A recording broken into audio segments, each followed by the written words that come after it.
What's up, YouTube? Jeff, your Style O.G. And on today's video, we're going to discuss the 10 belt rules every guy needs to know. If you're new to the channel, we release a new video every Monday, Thursday, and Saturday at 4 p.m. Eastern, discussing various men's lifestyle topics such as style, grooming, and dating. I invite you to subscribe, tap the notification bell, and join us. And to my returning friends like Marquise Ellis, salute. The belt is a very important accessory, very functional and stylish. But what is the right type of belt, and what are the belt rules you need to follow to make sure you're getting it right? And that's what we're going to talk about on today's video. On today's video, I'm going to share with you 10 belt rules, both style-wise and function-wise, that will make sure you're using your belt properly. So without any further delay, let's get into the rules about the accessory that holds your pants up. Now for our first belt rule, I'm gonna go with the question I often get when it comes to belts. OG, how many belts should I have?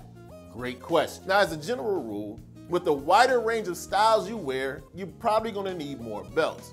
But for most guys, I recommend you need around 3. 2 dressy ones and 1 casual one. For your 2 dressy belts, I recommend a black leather belt and a brown leather belt. The black and the brown leather belt will work with almost any dress shoe or dress item you have. Black for your black shoes, brown for your brown, and either one for other colored dress shoes you might wear. But I also believe you need at least 1 casual belt. You're not always going to be wearing dress trousers and suits. For your jeans, khakis, chinos, and your more relaxed trousers, you need a casual belt. But for most guys, 1 casual belt will get the job done. So for most guys, 3 belts. 1 brown leather, 1 black leather, 1 casual belt. Now, if you've been watching this channel for any amount of time, you've heard the mantra over and over, fit is king. And yes, that does apply to your belt. You need the right fit with your belt to wear it and use it properly. So how do you go about getting the right belt size? Well, there's a couple of easy things you can do. First of all, you want the belt to be about 2 inches longer than your waist size. So say for example, you wear size 34 pants, your belt should be a 36-inch belt. Got a 36-inch waist? Get a 38-inch belt. But whatever you do, don't get a belt the same size as your waist or shorter. That won't work, because when you fasten your belt and slide it through the loops, you want the belt to come about 1 inch or 2 past that first belt loop. That's a great fit. Now speaking of getting the perfect belt size fit, that can often be difficult when you buy a traditional belt. But that problem is completely eliminated if you buy your belts from today's video sponsor, Anson Belts. With the Anson belt, you can get the perfect fit because the Anson belt is a holeless micro-adjustable belt. What does that mean? Because the belt doesn't have any holes and you cut it to fit your exact waist, you're going to get the perfect fit. They're a one-size-fits-all belt system. Belt system is very easy to do. All you have to do is put the belt through the loops and then you measure 1 inch or 2 away from that first loop after the belt buckle. Cut from there and adjust as needed. Not only do you get a perfect fit with your Anson belt, it's micro-adjustable. That's because you have 30 options about 1/4 inch apart to adjust the belt for a great fit. Notice how I'm able to adjust the belt and you hear the click at every micro-adjustment.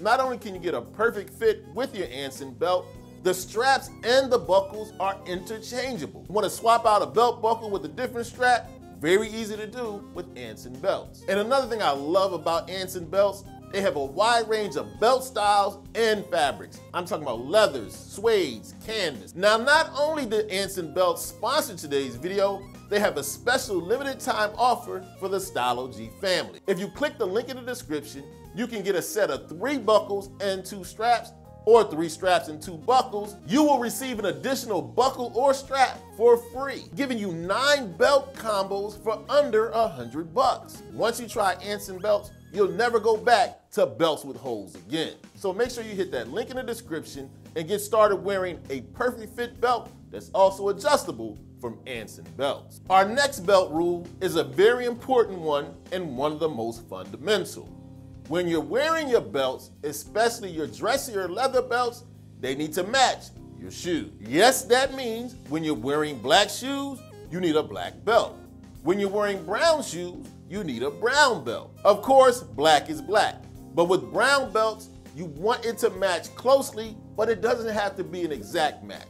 As long as it's a similar brown and in the brown family, you're good to go when it comes to brown belts and brown shoes. Especially with your dressier looks, this is a hard, fast rule.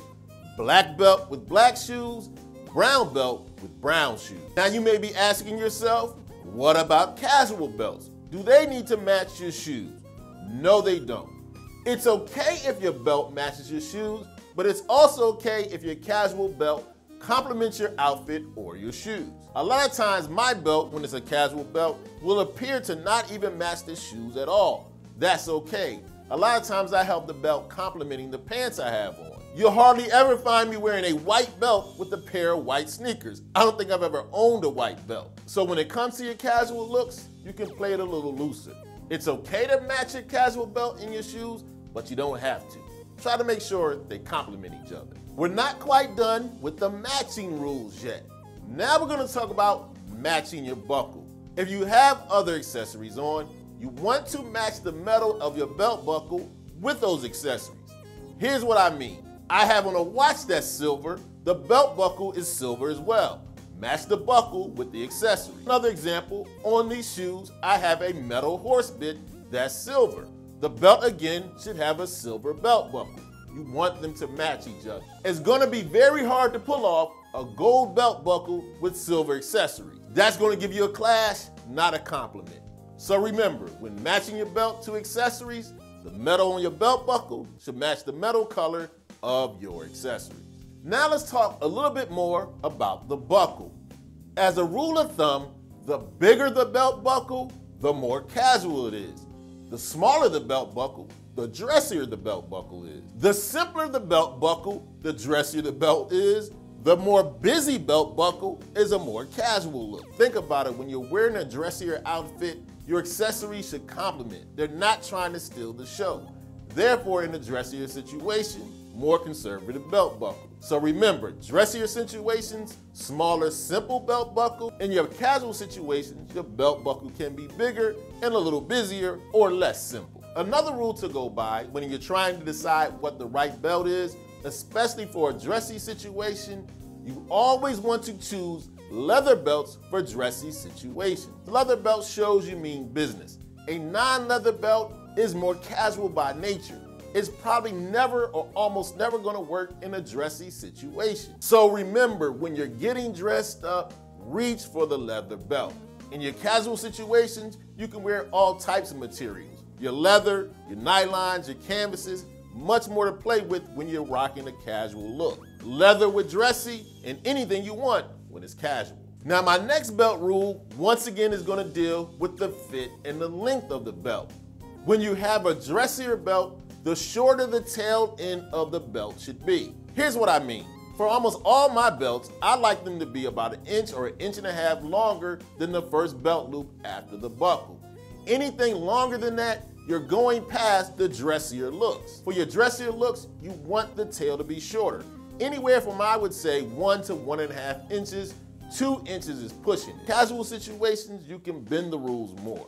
You want your belt to be longer, in a casual situation, go for it. But remember, the longer you're letting it get, you're dangerously treading into sloppy look. It can be a little longer with the casual looks, but don't go too far. It doesn't look that great. Now this next rule is not a hard and fast rule, and it's probably a rule more personal from my point of view. I believe a belt is not a showpiece. It's an accessory, it's functional, and it adds a little style.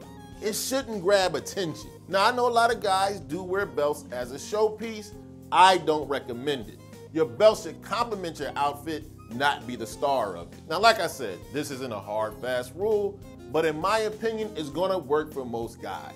Don't make your belt a showpiece. It's a complement to your look, not the star of it. Another rule I want you to think about, remember, a lot of belts, especially your dressy ones, are going to be made of leather. Just like with any other leather good, a shoes, accessories, a jacket, you want to invest in quality leather belts. They're gonna look better, they're gonna last longer, and then with leather, a lot of times you get what you pay for. Now, I'm not saying you need to pay an extravagant price for a leather belt. That's not necessary. You want to invest in a good quality leather belt. It'll look good, it'll last longer, you'll get more bang for your buck.